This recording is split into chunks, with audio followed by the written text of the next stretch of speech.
Sebelumnya, Assalamualaikum warahmatullahi wabarakatuh. Di video kali ini saya akan mempresentasikan Cisco Networking Academy di bab 5 tentang number system atau sistem bilangan. Tapi sebelum itu, izinkan saya memperkenalkan diri. Nama saya Syahrul Fahmi dengan NIM 4152011025 dengan dosen Ibu Desi Ramayanti, Eskom MT. Nah, sekarang ada di slide pertama ya. Ada namanya sistem bilangan. Jadi, apa itu sistem bilangan? Sistem bilangan adalah suatu cara untuk mewakili besaran dari suatu item fisik. Sistem bilangan menggunakan basis atau radix tertentu yang tergantung dari jumlah bilangan yang digunakan. Konsep dasar sistem bilangan senantiasa mempunyai basis ya atau radix, digit absolute dan positional value. Nah, jadi di sini saya punya tabel. Ini adalah tabel dari sistem bilangan desimal yang mana itu memiliki basis 10. Jadi position in number ini dia adalah urutan yang dimulai dari posisi paling kanan. Jadi sini posisi paling kanan itu adalah 0. Kemudian di sini 1, 2, 3 dan seterusnya. Kemudian ada di baris calculate. Nah, calculate ini adalah baris dari hasil perhitungan 10 pangkat 3, 10 pangkat urutannya gitu. Jadi kalau misalnya sini 4 berarti 10 pangkat 4. Nah, kemudian di sini atau di baris position value, jadi di sini terdapat hasil 1000, 100, 10 dan 1. Maksudnya apa? Nah, inilah asal muasal dari yang kita kenal dengan istilah satuan, puluhan, ratusan, ribuan, atau mungkin jutaan, puluhan ribu, dan seterusnya. Nah, ini didapat dari hasil mana? Nah, hasil dari sini. 10 pangkat 3 itu hasilnya 1000, 10 pangkat 2 itu hasilnya 100, dan seterusnya. Seperti itu ya. Nah, kemudian ada namanya sistem bilangan biner. Bilangan biner adalah bilangan yang hanya terdiri dari 0 dan 1 yang disebut bit. Bilangan biner memiliki basis bilangan 2.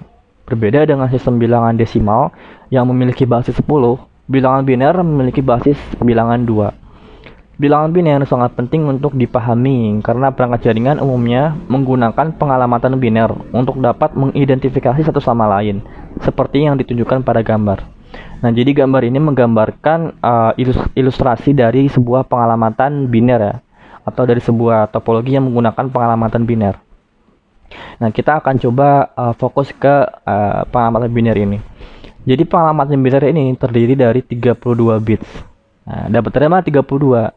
Nah, di sini coba kita hitung ya. Kalau satu-satu itu kita bisa jumlahkan semua jadi 32 bits. Nah, 32 bits itu terdiri dari 4 oktet atau 4 bagian. Nah, di biner ini bagian-bagian tersebut bagian-bagian ini disebut dengan oktet. Jadi satu full pengalamatan biner ini terdiri dari 4 oktet, yang mana satu oktet itu terdiri dari 8 bits gitu. Nah, pengalamatan seperti ini akan sangat sulit kita pahami gitu, manusia pahami. Misalnya ketika kita melakukan sebuah konfigurasi jaringan, kita akan sangat kompleks gitu menemukan ini alamatnya berapa, ini alamatnya berapa gitu. Nah, maka diciptakanlah bilangan desimal seperti ini. Jadi supaya mempermudah kita untuk melakukan sebuah konfigurasi dan setting alamat untuk dapat menghubungkan perangkat satu dengan perangkat yang lain. Seperti itu. Nah, kemudian ada notasi posisi bilangan biner. Notasi posisi berarti bahwa satu digit merepresentasikan nilai yang berbeda, tergantung dari posisi angka tersebut pada sebuah urutan angka. Nah, maksudnya gimana? Nah, coba kita ke next slide. Nah, ini. Jadi di biner itu mempunyai basis bilangan 2. Nah, di sini ada urutan angkanya dimulai dari 0, 1, 2, 3 dan seterusnya. Kemudian ada hasil perpangkatannya dari 2 pangkat 7, 2 pangkat 6 dan seterusnya. Kemudian di sini ada hasil dari perpangkatannya. Nah, dalam hal ini 2 pangkat 7 sama dengan 128. Kenapa kok cuma sampai 128? Ya, karena satu oktet di biner itu terdiri dari 8 bits gitu. Jadi dia nggak bisa lebih gitu, nggak bisa 9 bits, cuma sampai 8 bits. Nah, di sini ada contoh ya. Bagaimana bilangan biner 11000000 sesuai dengan bilangan 192. Jadi di biner supaya kita mempermudah bacanya, gimana caranya supaya si biner tersebut ini bisa jadi bilangan 192. Caranya kita buat table seperti ini. Jadi di sini ada bilangan binernya 11000000.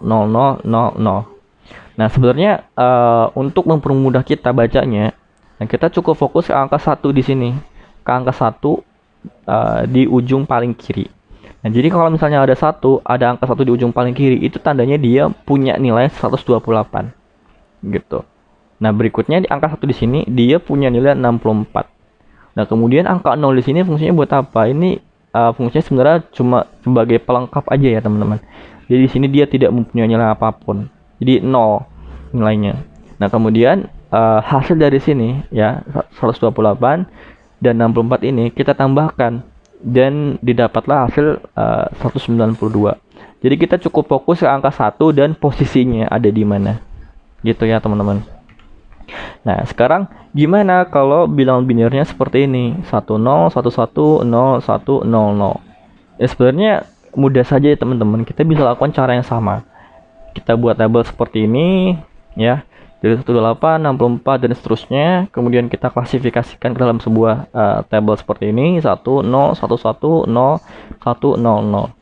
Kemudian kita fokus ke angka 1 dan posisinya gitu. Jadi angka 1 di sini di ujung paling kiri ini dia punya nilai 128. Angka 1 di sini ya, dia punya nilai 32. Angka 1 di sini dia punya nilai 16. Angka 1 di sini dia punya nilai 4. Nah, kemudian nilai 0 di sini kita abaikan saja, teman-teman, karena dia tidak mempunyai nilai apapun. Nah, kemudian hasil dari angka 1 di sini ya, kita jumlahkan semuanya jadi 180. Ya, begitu kurang lebih ya, teman-teman. Nah, sekarang konversi bilangan biner ke desimal. Untuk mengkonversi IPv4 biner ke dalam bentuk desimal yang setara, kita bisa membagi alamat IPv4 tersebut dalam 4 oktet. Ya, 4 oktet. Nah, selanjutnya, terapkan nilai posisi biner ke bilangan biner oktet pertama dan hitung. Nah, maksudnya gimana? Nah, coba kita perhatikan di slide di sini ya. Nah, misal kita punya sebuah pengalamatan biner seperti ini. Kita bakal kesulitan untuk membacanya. Ini berapa, ini berapa, ini berapa, dan ini berapa. Nah, maka disitulah terciptanya konversi sebuah bilangan. Jadi yang pertama kita bisa masukkan angka biner ya, angka biner yang pertama di sini di bawah nilai posisi baris 1 dan kemudian hitung untuk menghasilkan angka desimal 192. Jadi angka biner ke sini ya kita pecah dulu.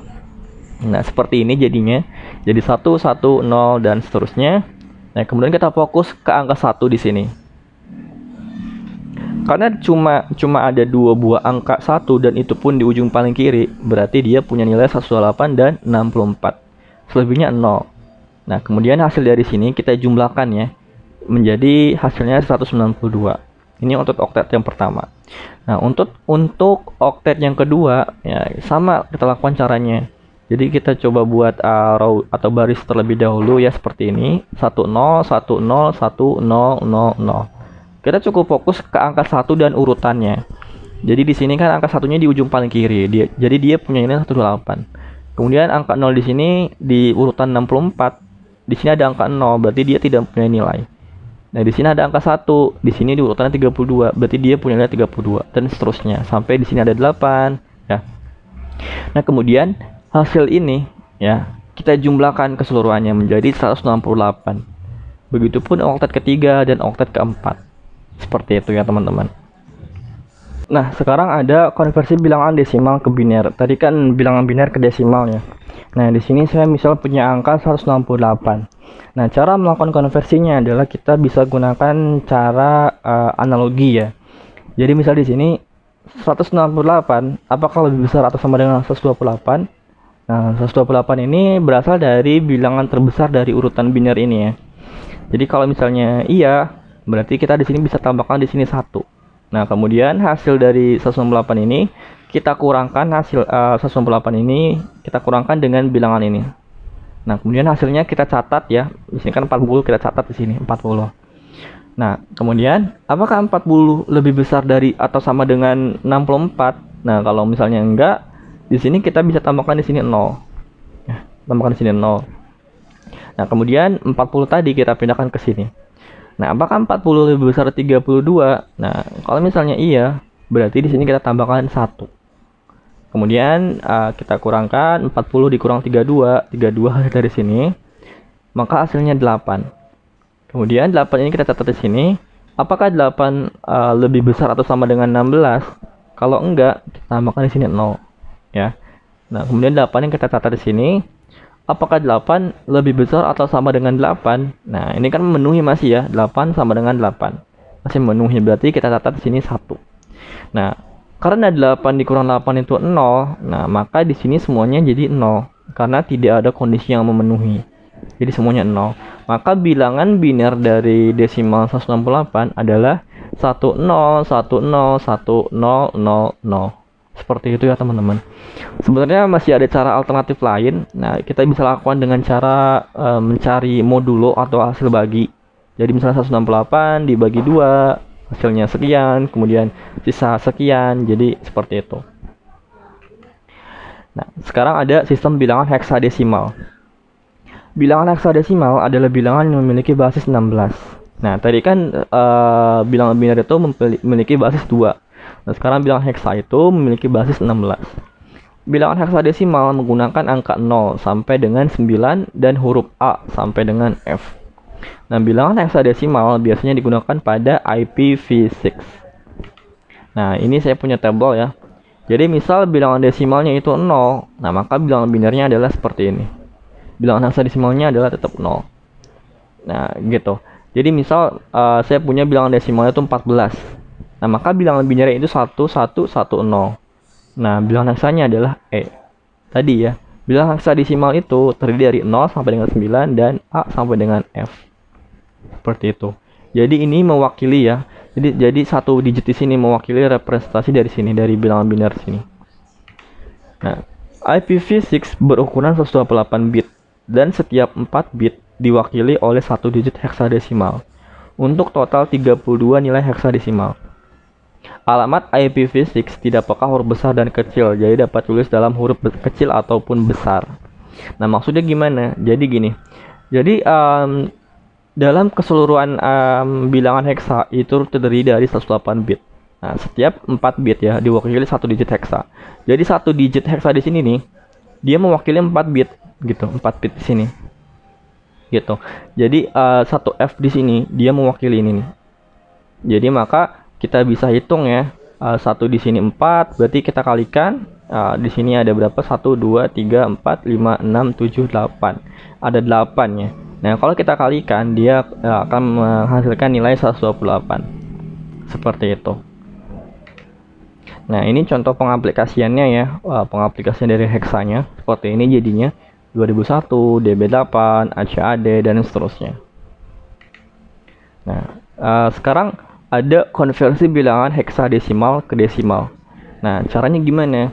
Kita bisa lakukan dengan mengubah bilangan heksadesimal menjadi 4 bit dalam biner. Gitu. Terus buat pengelompokan 8 bit biner mulai dari posisi paling kanan. Terus ada ubah setiap pengelompokan 8 bit biner menjadi digit desimal yang ekuivalen atau setara. Nah, maksudnya gimana? Contoh, di sini ada contoh. Misal kita punya bilangan heksadesimalnya itu adalah D2. Nah, sekarang kita cari di sini heksanya, ada D dan 2. Dalam 4 bit biner adalah 1101 dan 0010. Didapat dari mana? Di sini kan heksanya D. Pertama kita cari D di sini D. Nah, di sini kan ada D. Kemudian binernya ada di sini ternyata 1101. Kita catat. Kemudian ada di sini 2. Kita cari bilangan heksanya 2. Nah, di sini binernya di sini 0010. Kita catat. Berarti di sini kita catat ya. Nah, 1101 dan 0010 ini kita gabungkan gitu menjadi sebuah bilangan biner utuh atau 8 bit secara keseluruhannya menjadi seperti ini. Nah, kemudian setelah seperti ini nih digabung, nah kemudian kita hitung menjadi kita hitung ke dalam bentuk desimalnya. Nah, kalau misal kita hitung, dia akan menghasilkan nilai 210. Ini hasil dari mana? Dari perhitungan seperti ini ya. Jadi kan misalnya 1 urutan 128, di sini urutannya ke 64, di sini urutannya ke 16 dan seterusnya. Nah, kalau dijumlahkan dia akan menghasilkan nilai 210. Seperti itu ya, teman-teman. Nah, sekarang ada konversi bilangan desimal ke heksa. Tadi kan heksa ke desimal, sekarang desimal ke heksa. Nah, caranya gimana? Kita bisa lakukan dengan mengubah angka desimal menjadi 8 bit biner. Bagilah biner menjadi 2 bagian. Dimulai dari posisi paling kanan sehingga terdapat 4 digit biner pada masing-masing bagian. ubah setiap 4 angka biner menjadi digit heksa yang setara. Nah, maksudnya gimana? Jadi misal saya punya bilangan desimalnya ini 168. Nah, 168 ini bisa kita rubah dulu ke dalam bentuk biner. Nah, caranya gimana? Kita bisa lakukan dengan cara yang tadi ya. Kita pakai kondisi gitu misalnya. Apakah 168 itu lebih besar dari 128? Kalau iya, kita tambahkan 1 dan seterusnya. Seperti itu ya. Nah, hasil dari perhitungan 168 ini ya ke dalam bentuk biner itu kita bagi dalam 2 bagian. Nah, menjadi seperti ini. 10, 10 dan 1000. Nah, kemudian hasil dari 2 bagian ini kita cocokkan gitu ke dalam bentuk heksa yang di sini. Jadi yang pertama ada 1010. Di sini bentuk yang cocoknya adalah heksa A. Di sini kan A. Jadi 10 10 dan 1000. Di sini bentuk yang cocoknya adalah heksa 8. Di sini ya 1000. Nah, maka kita gabungkan jadi hasil dari 168 dalam bentuk heksanya adalah A8. Seperti itu ya teman-teman. Nah, mungkin sekian dari saya. Kurang lebihnya mohon dimaafkan dan terima kasih. Assalamualaikum warahmatullahi wabarakatuh.